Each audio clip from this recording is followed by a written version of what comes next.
චිත්‍රපටය ආරම්භ වෙන්නේ බෝට්ටු කීපයකින් මුහුද මැදට වැටිලා තියෙන ෂටල් එකක් ඕපන් කරලා සෑම් කියන ගගනගාමියාව එළියට ගන්න දර්ශනයකින්. මෙයාව මේගොල්ලෝ නාසා ආයතනයට එක්කන් එනවා. එතකොට සෑම් නිදාගෙන ඉන්න ඇඳගාව තියෙන පෑනක් පාවෙනවා සෑම් දකිනවා. එයාට ඒක හරි අමුතුයි. එයා ඒක බල බල ඉන්නකොටම නාසා ආයතනයේ වෛද්‍යවරු පිරිස ඇවිල්ලා සෑම්ගෙන් අහනවා ඔයාට දැන් කොහොමද කියලා. ඉතින් මෙයාලට දැනගන්න ඕන වෙලා තියෙන්නේ අර අභ්‍යවකාශ ගමනින් පස්සේ සෑම් මොනාම හරි අමුතු හැසිරීම් අමුතු සෞඛ්‍ය තත්ත්වයන් පෙන්නනවද කියලා. ඉතින් සෑම් නිතරම මෙයාලට පෙන්වන්න උත්සාහ කරන්නේ සෑම් නෝමල් කියලා. ඉතින් එයා කිසිම කරදරයක් වෙලා නැතුවම ආපහු නැවතත් පෘථිවියට ආවා වගේ තමයි මෙයා එයාලට කියන්නේ. ඉතින් සෑම්ට මේ කතාබහින් ටික වෙලාවකට පස්සේ සෑම්ගේ දුව සහ සෑම්ගේ සැමියව හම්බ වෙන්න ලැබෙනවා. ඉතින් මේ අයත් එක්ක කතා කර කර ඉන්නකොට එතනට සෑම්ගේ තාත්තා එනවා. සෑම්ගේ තාත්තා නාසා ආයතනයේ කැප්ටන් කෙනෙක්. ඉතින් මෙයාත් ඇවිල්ලා සෑම් එක්ක පොඩි වෙලාවක් එතන කතා කරනවා. ඊට පස්සේ සෑම්ට නාසා ආයතනයේ කෙනෙක් ඇවිල්ලා කියනවා අපි දැන් යන්න ඕන කියලා. සෑම් තමන්ගේ දුවට සමු දීලා එතනින් පිටත් වෙනවා. සෑම් එක්කරගෙන යන්නේ හුදකලාව තියෙන ලස්සන නිවසකට. නාසා ආයතනයෙන් මෙයාට මේක තෑගි කරන්නේ අර පරීක්ෂණ ටික කරගන්න. ඉතින් සෑම්ට මෙයාලා දුරදක්නෙකුත් දීලා තියෙන්නේ. සෑම් දුරදක්නෙන් අහස දිහා බලනකොට එයාට අමුතු ඔළුවේ කැක්කුමක් එන්න පටන් ගන්නවා. ඉතින් සෑම් මේක තමන් එක්ක ආපු නාසා ආයතනයේ ප්‍රධාන කාන්තාවට කිව්වට පස්සේ එයා කියනවා ටික දවසක් ඔයාට මෙන්න මේ විදිහට විවේක ගන්න වෙයි.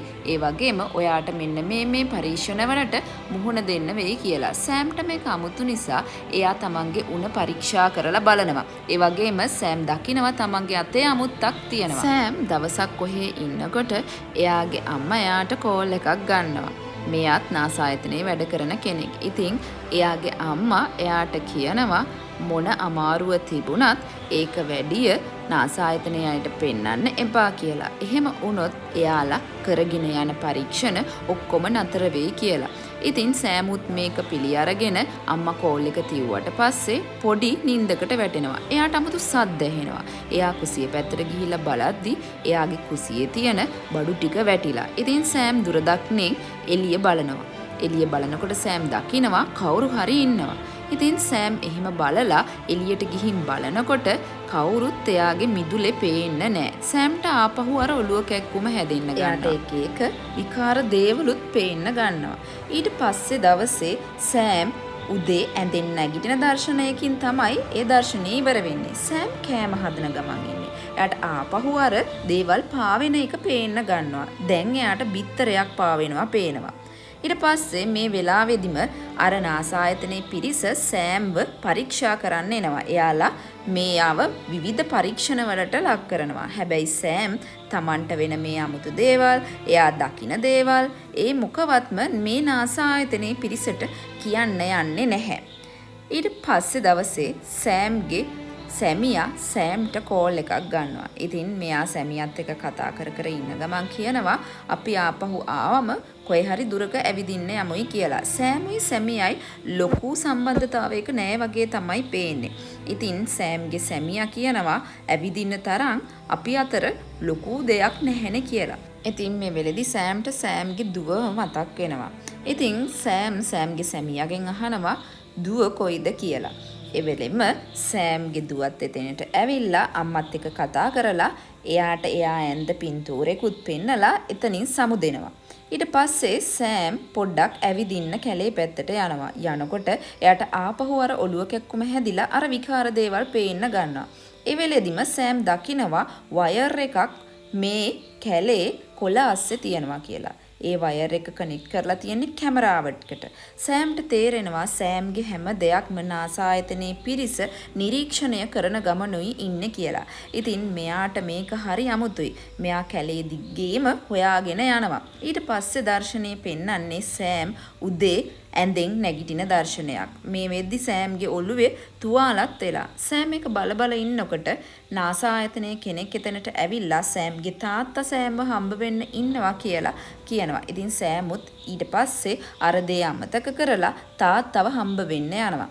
ඊට පස්සේ තාත්තා සෑම් එක්ක කතා කරනවා. සෑම් තාත්තට කියනවා මම ඊයේ මෙන්න මේ වගේ අමුතු දෙයක් දැක්කා කියලා. ඊට පස්සේ සෑම්ගේ තාත්තා සෑම්ව රහස් කාමරයකට එක් කරගෙන යනවා.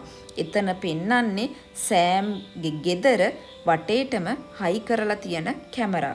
ඉතින් සෑම්ට මොකක්ම හරි දෙයක් වුණොත් තාත්තා කියනවා මෙන්න මේ රහස් කාමරයට ගිහිල්ලා මේ කැමරා වලින් එළිය පරීක්ෂා කරන්න පුළුවන් කියලා. ඉතින් මේ සියලු විස්තර කියලා සෑම්ගේ තාත්තා සෑම්ට සමු දීලා යන්න යනවා. එවෙලෙම සෑම්ගේ අත බලනවා. අතේ අර කළු පාට පැල්ලම ගොඩක් වැඩි වෙලා. ඉතින් සෑම්ට හරි අමුතුයි. එදා රෑ සෑම් එළියේ එයාගේ ප්‍රයිවට් පූල් එකට වෙලා ඉන්නකොට එයාට අමුතු සද්දයක් ඇහෙනවා. ඉතින් මේ සද්දේ මොකද්ද කියලා සෑම් බලනවා. බලද්දි සෑම් මොකුත් දකින්නේ නැහැ. සෑම් කාට හරි කෝල් එකක් ගන්නවා. එහෙම කෝල් එකක් අරගෙන එයා එළියට ඇවිල්ලා ආපහු බලනවා අර සද්ද ඇහෙන්න ගන්නෙ කොහෙන්ද කියලා. මෙයා දොරවල් ලොක් කරලා ගේ ඇතුළට එනකොට මෙයාට තේරෙනවා කවුරු හරිම මෙයාගේ ළඟම ඉන්නවා කියලා. ඒ වෙලාවෙම ගෙදර එලාම් සිස්ටම් එක ඔන් වෙනවා. ඉතින් ඒකෙන් කියනවා කවුරුම හරි ගෙදර ඉන්නවා කියලා. සෑම් මේ දෙයින් හොඳටම බය වෙනවා. මෙයා කෝල් ගන්න හදනවා. මෙයාට කෝල් ගන්නත් බැරි වෙනවා. ඊට පස්සේ මෙයා කරන්නේ දුවගෙන අර රහස් කාමරයට යන්නේක. රහස් කාමරයට ගිහිල්ලා මෙයා කවුරු හරි එළියේ ඉන්නවද කියලා චෙක් කරලා බලන්න තමයි මේ උත්සාහ කරන්නේ.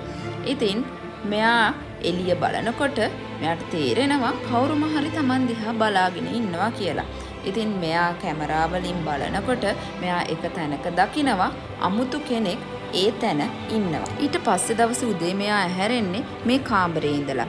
මෙයාට එලාම් එක වදිනවා අර නාසා ආයතනයේ පිරිස එන්න සූදානම් වෙන. ඉතින් ඒ වෙද්දිත් නාසා ආයතනයේ පිරිස එතනට ඇවිල්ලා එයාගේ තාත්තත් එක්කම. ඉතින් එයාලා පරීක්ෂා කරන්න යනකොට මෙයාගේ තාත්තට රහසින් ඇවිල්ලා කියනවා ඊයේ වෙච්ච දේවල් සේරම. මෙයාව චෙක් කරලා නාසා ආයතනය යනකොටම මේ සෑම්ගේ ගෙදර අය එනවා. මෙයාගේ දුව සැමියා සෑම්ව බලන්න ඇවිල්ලා. ඉතින් සෑම්ගේ දුව තමන්ගේ තාත්තත් එක්ක තනි කරලා මෙයා තමන්ගේ සැමියාත් එක්ක එළියට ගිහින් එදා වෙච්ච විස්තරය කියනවා. ඊට පස්සේ මෙයා තාත්තත් එක්ක ඇවිල්ලා අර කැමරා ටික චෙක් කරලා බලනවා. කැමරාවල කවුරුත් පේන්න නැහැ. ඉතින් තාත්තත් කියනවා කවුරුත් ඉඳලා නැහැ කියලා. එහෙම කියලා තාත්තා එතනින් යන්න යනවා. ඊට පස්සේ දර්ශනයෙන් පෙන්වන්නේ සෑම් එයාගේ පවුලත් එක්ක කැලේ ඇවිදිනවා. ටික වෙලාවකින් සෑම්ගේ දුව පේන්න නැහැ.